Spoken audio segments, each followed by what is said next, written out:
라스트 빅딜 함께 하시죠. 시장 안에서 주목받았던 종목 정리해보고 종가 매수 OX 확인해보도록 하겠습니다. 네, 오늘은 이창원 IM증권 PD, 최진욱 영앤리서치 본부장과 함께하겠습니다. 어서 오십시오. 안녕하세요. 두 분과 함께 종목 이야기 나눠보도록 하겠습니다. 참 오늘 시장을 보면서 또 느꼈던 게 시장에 돈이 없긴 없구나라는 생각이 들었습니다. 반도체가 갈 때는 바이오가 못 가고 바이오가 갈 때는 반도체가 못 가더라고요. 오늘 반도체 대형 종목들이 가니까 또 대형 바이오는 쉬어가는 모습인데요. 삼성 바이오로직스 황제주 진입을 앞두고 있는데 오늘 시장 안에서 쉬어가는 모습입니다. 이 하락을 또 기회로 잡아봐도 될지 궁금해지는데요. 두 분의 의견 들어보겠습니다. 두 분 모두 종가 궁금합니다. 매수 의견 주셨습니다. 자, 이번에는 이창원 PB님 의견부터 좀 들어볼까요? 개인적으로 지금 삼성 바이오로직스에 대해서 부정적인 의견을 제시하는 사람은 없을 거라고 봅니다. 저도 최근에 리포트를 여러 개를 읽어봤지만 부정적인 의견이 나왔던 것은 단 하나도 없습니다. 그리고 그럴 것이 배경으로 자리 잡을 수 있을 만한 이 CDMO 시장이라고 하는 것이 현재 시점으로 본다 하더라도 대략 1,000조 정도 수준이라고 밝혀지고 있고요. 그 가운데 동사의 매출액 기준으로는 세계 4위입니다. 덕분에 계속해서 실적 전망이 밝아지고 있는 가운데 올해 2분기 동안 실적은 역시나 괜찮았습니다. 추가적으로 그 생물보안법이 진행이 되고 있는 가운데 중국에 대한 기업들, 특히 의약품 기업들에 대한 제재가 가해진다면 자연스럽게 삼성 바이오로직스는 뜻하지 않은 수혜를 얻을 수 있다라고 하는 것. 거기에 지금 송도 같은 경우에를 보게 되면 6공장, 7공장 계속해서 지금 토대를 다지고 있는 그런 상황입니다. 그리고 5공장이 이제 가동이 된다면 당연히 캐파는 늘어날 수밖에 없을 것이다. 그렇게 생각이 되기 때문에 지금 삼성 바이오로직스 같은 경우에는 크게 우리가 불안해하지 말자 그런 이야기 전해드리겠고요. 지난주 월요일까지 시장이 큰 충격이 있었습니다. 그런데 이러한 충격을 회복하는 그 힘을 보게 되면 역시나 제약 바이오 섹터가 강했습니다. 충격을 모두 다 회복이 된 이후 오늘 약간의 조정이 나온다 하더라도 역시나 금리 인하에 대한 기대감이 산재되어 있는 시점에서 가장 먼저 움직이는 섹터는 바로 여기였다는 거. 그러면 시간이 조금만 지났을 때 사실상 100만 원은 저는 당연히 돌파할 것이다라고 생각이 된다는 점에서 삼성 바이오로직스는 무조건 긍정적으로 보자 그런 이야기 전해드리겠습니다. 네, 부정적 견해를 아마 찾아보기 어려울 거다. 네, 불안해하지 말고 담아도 된다 이렇게 말씀해 주셨습니다. 자, 삼성 바이오로직스 먼저 살펴봤고요. 자, 두 번째, 글로벌 해상 운임이 살짝 하락세지만 중동 전쟁이 이제 발발할 수도 있다라고 하는 그 리스크가 커지면서 다시 이제 해상 운임 추가 상승 가능성이 거론되고 있습니다. 흥하해운 여쭤볼 텐데요. 자, 두 분의 의견 들어주세요. 자, 두 분도 동그라미 네. 다 들어주셨습니다. 자, 이번에는 최진욱 본부장님 의견 들어볼게요. 네, 일단 이제 중동 리스크 부분들이 결국에 이제 매수 심리를 계속해서 좀 유발을 시킬 가능성이 좀 높다고 보고 있는 상황이고요. 또 이제 최근에 나왔던 이슈가 지금 이란이 또 이스라엘을 24시간 이내에 뭐 공격을 하겠다, 뭐 이런 지금 보도 뉴스들도 지금 계속해서 좀 나와주고 있는 부분들이 결국 이제 중동 정세에 대한 불안, 정체감 부분들이 계속해서 좀 시장에서 유발이 될 가능성이 좀 높다고 보고 있는 상황이고, 앞전에는 중동 리스크에 대한 이야기가 나왔을 때 당시에는 WTI의 반응이 그렇게 많이 없었습니다. 그럼에도 불구하고 최근에 좀 중동 리스크에 대한 이야기가 나오니까 WTI가 다시금 반등 기조로 좀 잡아주고 있는 부분들이거든요. 그러면 결국 이제 해상 물류 운임 리스크라든지 그리고 물류 리스크 이런 부분들이 계속해서 좀 부각이 되면서 그에 따른 흥하해운의 좀 수혜가 충분하게 나와줄 가능성이 좀 높다고 보고 있는 상황이고요. 또한 이제 실적 부분들도 그렇게 좀 안 나오는 기업이 아닙니다. 실적도 어느 정도 좀 선방을 해주면서 어느 정도 좀 견조한 위치에 계속해서 좀 위치를 해주고 있다라고 보시면 되실 것 같고, WTI가 계속해서 지금 시점에서 반등 기조를 조금씩 잡아준다고 하게 되면은 흥하해운 같은 경우도 아직까지로 바닥권에서 계속 보합 유지를 좀 하고 있는 상황이다 보니까 추가적인 상승이 좀 나올 가능성이 좀 높다라는 관점으로 좀 말씀을 해드리고, 일단 해상운임 지수가 최근에 고가를 찍고 좀 빠지기는 했습니다. 해상운임 지수가 좀 빠지기는 했지만 생각보다 이제 고가 대비 지금 빠지는 조정폭이 크지가 않다라는 거.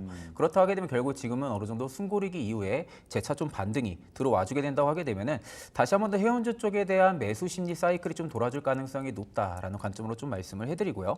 그에 있어서 충분히 저는 종가 베팅 가능하다라고 말씀을 해드리겠습니다. 예. 중동 쪽 리스크가 부각되면서 해운주에 다시 한번 매기고 몰릴 수 있다는 점 흥하해운에 대해서 종가 매수 의견 주셨습니다. 다음으로 화장품주 만나보도록 하겠습니다. 사실 화장품주 많은 분들이 좀 고민을 앓고 계실 것 같습니다. 부진한 실적 여파에 주가가 하락했는데 실리콘투는 실적이 잘 나와줬는데도 주가가 밀리거든요. 이에 대한 두 분의 의견 들어보겠습니다. 이번에는 엇갈렸는데요. 일단 차진욱 본부장님 의견부터 좀 들어볼게요. 일단 이제 실리콘2가 지금 실적이 잘 나왔는데도 불구하고 좀 밀리는 부분들은 일단 뭐 재료에 대한 선반영이라고 좀 생각을 하시면 되실 것 같아요. 워낙 이제 실리콘2 같은 경우가 실적이 잘 나올 것이라는 것은 시장 참여자들도 대부분 다 알고 있었던 부분들이고 그러니까 그런 부분들이 이제 조건에 충족이 됐다 보니까 어느 정도 차익 매물이 좀 나와주고 있다라고 보시면 됩니다.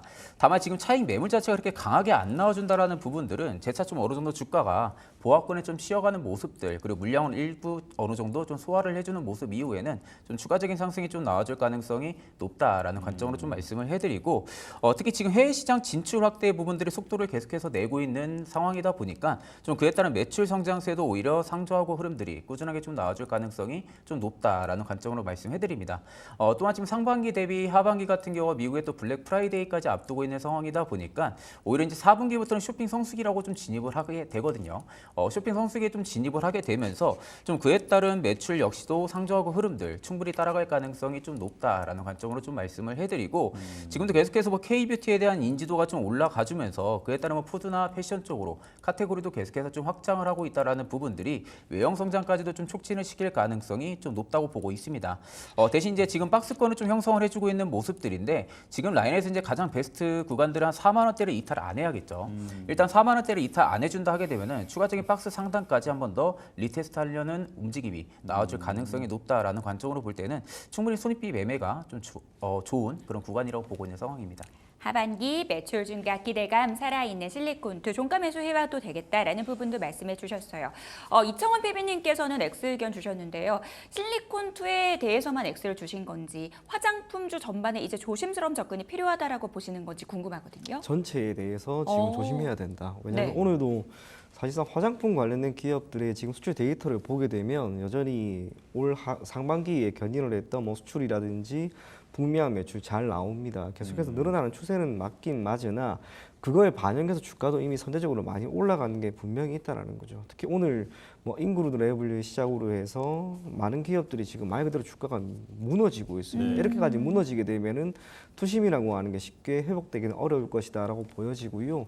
여전히 화장품 같은 경우에는 K뷰티를 기반으로 해서 중저가 브랜드의 판매는 원활하게 이어질 겁니다. 그거는 장기적인 관점에서는 주가의 상승을 견인할 수 있는 변수로 작용을 할 수 있으나 단기적으로는 충격을 우리가 피하기는 어려울 거라는 것. 그래서 실리콘2 같은 경우에는 지금 시점에서 우리가 실적이 잘 나왔다라고 하더라도 접근을 하기보다는 조금 더 조정을 한번 기다려보자. 그렇게 이야기 전해드리겠습니다. 네, 자 최진욱 본부장님은 동그라미 그리고 이청원 PB님은 X를 들어주신 종목 실리콘2 들어봤고요. 자 이어서는 삼성 E&A 여쭤보겠습니다. 자 지금 올해 그 수주 목표가 12조 6천억 원이라고 하는데 사우디 수주를 하면서 순식간에 86%를 채웠다고 합니다. 자 이 종목에 대해서 여쭤보겠습니다. 의견 들어주세요. 자, 두 분 다 동그라미를 들어주셨네요. 자, 최진욱 본부장님 이야기부터 들어볼게요.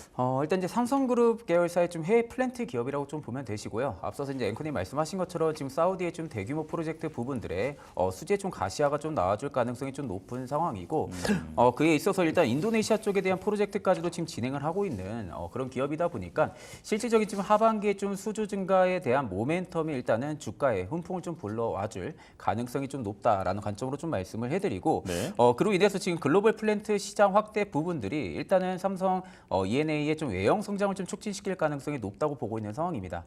일단 이제 2분기 실적 같은 경우도 지금 뭐 영업이익이라든지 뭐 당기 순이익, 매출액 전부 다 지금 증가를 해주고 있는 모습들인데 일단 올해 뭐 하반기는 좀 예상 수치가 조금은 낮게 잡혀 있는 상황이긴 하지만 좀 앞으로 좀 대형 프로젝트 수주에 대한 기대감이 계속 좀 들어와 준다라고 하게 되면은 지금의 주가의 위치 자체는 좀 밸류가 재평가가 좀 들어가줄 가능성이 좀 높다고 보고 있는 상황입니다.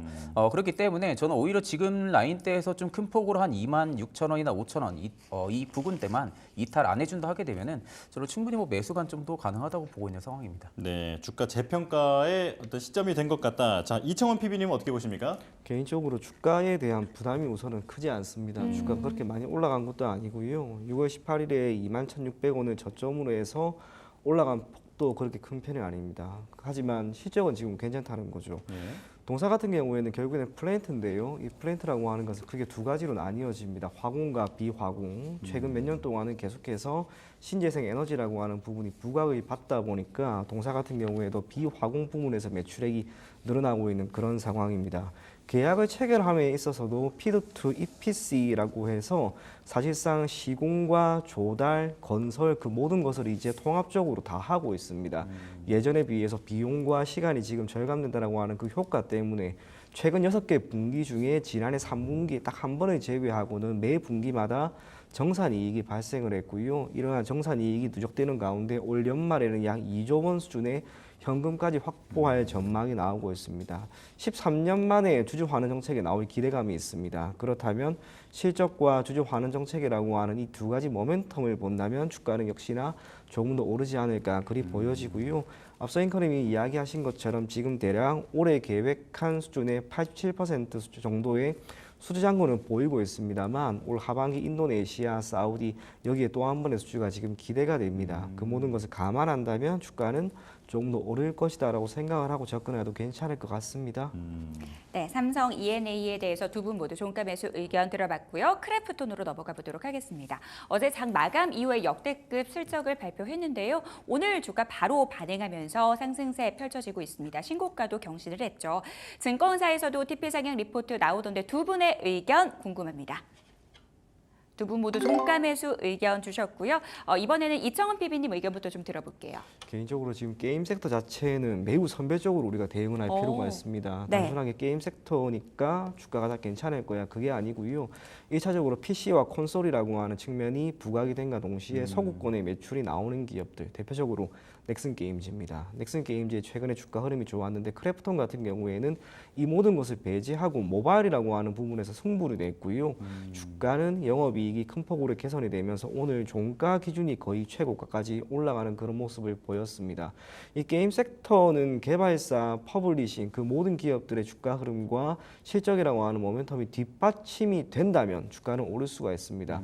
크래프톤 지금 실적이 괜찮으니까 올라갔고 넥슨 게임즈도 마찬가지입니다. 그리고 시프트업도 지금 따라가고 있는 거죠. 이 흐름 자체가 올 하반기까지는 조금 더 이어질 가능성이 있습니다. 무엇보다 국내라고 하는 시장을 조금 넘어서 서구권에서의 매출이 조금씩 늘어만 나도 기본적으로 매출의 증가세가 크게 나올 수 있는 게 바로 이 게임 섹터이기 때문에 거기에 주목한다면 크래프톤의 주가는 오늘 종가가 고점은 저는 아닐 거라고 봅니다. 그래서 크래프톤은 오히려 지금이라도 한번 담아보자 그런 이야기 전해드리겠습니다.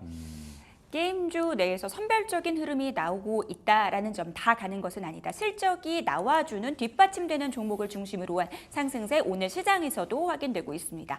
최진욱 본부장님께서는 어떤 의견 주시겠어요? 일단 이제 2분기 같은 경우는 배틀그라운드의 좀 호조세, 좀 어닝 서프라이즈를 좀 실현을 했다고 좀 보시면 되시고요. 일단 이번에 좀 배틀그라운드 쪽에서 좀 승부수로 내놨던 부분들이 뉴진스랑 좀 합작을 했던 부분들이죠. 뉴진스 좀 합작 효과 부분들이 분명하게 좀 선방이 나오면서 그에 따른 좀 트래픽도 좀 견조하게 좀 증가를 해줬다라고 보면 되시고요. 특히 지금 인도 시장 같은 경우도 배틀그라운드의 상승세가 여전히 시장에서 성장이 좀 나와주고 있는 상황입니다. 그렇다 하게 되면 일단 지금 국내 같은 경우나 뭐 인도 시장 같은 경우가 배틀그라운드 쪽에 대한 인지도가 계속해서 좀 높아 나가지고 있다라고 좀 보면 되시고, 그나마 지금 크래프톤의 추가적인 상승 동력을 찾아본다고 하게 되면 일단 8월에 게임스컴에서 이번에 신작 인조이를 좀 발표를 할 예정이죠. 인조이 같은 경우도 일단은 뭐 인생 시뮬레이션 쪽에 대한 장르들을 좀 가지고 있는 상황인데, 일단 이제 보통 이렇게 게임사들이 하나의 좀 원작 IP를 가지고 흥행에 성공을 하게 되면은 보통 이제 그 게임을 이용했던 이용자 수들 같은 경우 마인드가 대부분 다 긍정적으로 많이 잡혀 있는 상황입니다. 그러다 보니까 결국 이제 인조이 같은 경우도 흥행이 충분히 될 가능성이 좀 높지 않을까라는 관점으로 볼 때는 충분히 저는 지금 구간에서도 종가 베팅 가능하다고 보고 있는 상황입니다. 네. 크래프톤에 대한 의견까지 들어봤습니다. 저희는 마감 지보 듣고 돌아오겠습니다.